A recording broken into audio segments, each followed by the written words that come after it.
Kalamansi dito kuling sa tabi gilid ng bahay ko. Papabaunan ko pala yan para uminom siya. Inumin niya.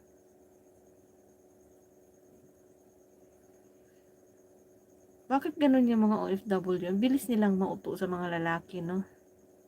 Tapos pinapadala nila ng pera. Pero hindi ko naman nila lahat. Pero ang dami kong kilala. Nauuto pa rin sila ng mga lalaking batugan. Nagpapauto naman, tapos bibigyan ng pera. Ay, naku.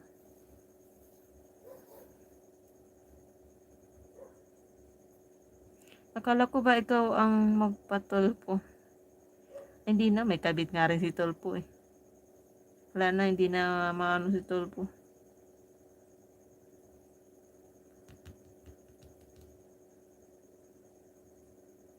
Mulan sa inyo. Kalamansi tapos toyo sili. Uy, puing! Kalamansi na inumin.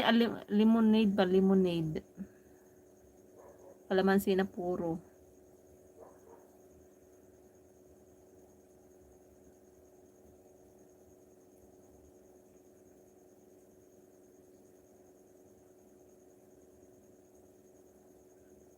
Huy!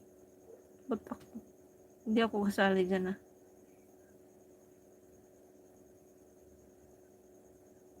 Hindi ako nagbibigay ng pera. Wala akong ibibigay.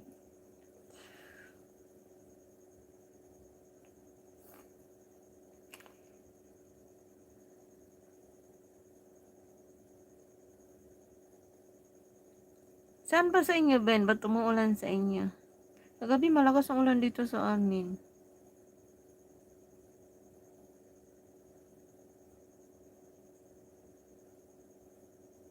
Alak daw gamot sa kumakabit.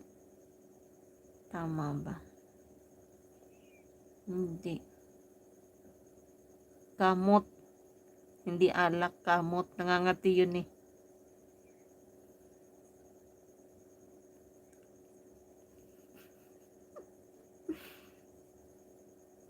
Liha. Alam mo yung liha? Pang kiss-kiss. Nangangati lang yun. Kaya nangangabit.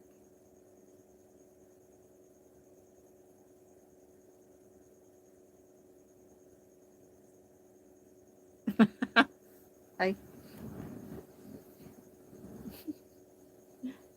Di ba liha? Ay, brass pala. Liha. Grabe naman liha.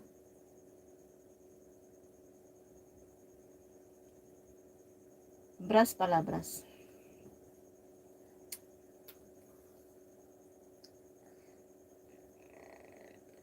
Di ka naman doon kasi di ka naman ganun kadali. Naloko na rin ako, Klings. Naroko. Naloko na rin ako minsan, pero minsan lang yun. Ayoko nang ulitin.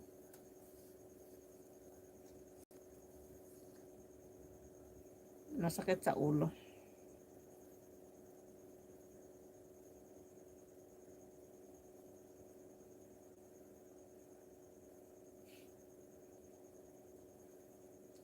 Ano daw?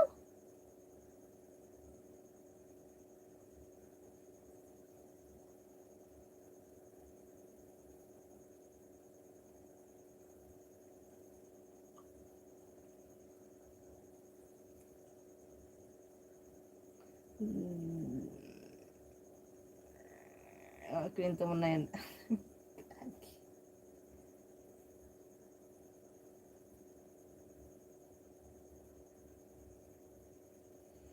Yes. Naloko na rin ako dati. Pero dati pa yun.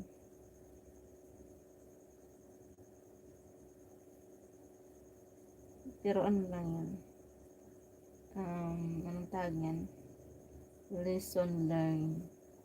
Lesson learned. And I really, basta lesson learned yun. Dapat matuto ka na sa mga ano mo, may kay tumatanda ka na. Still brass, gawat sa mga katinapalad. Correct. Kamutin.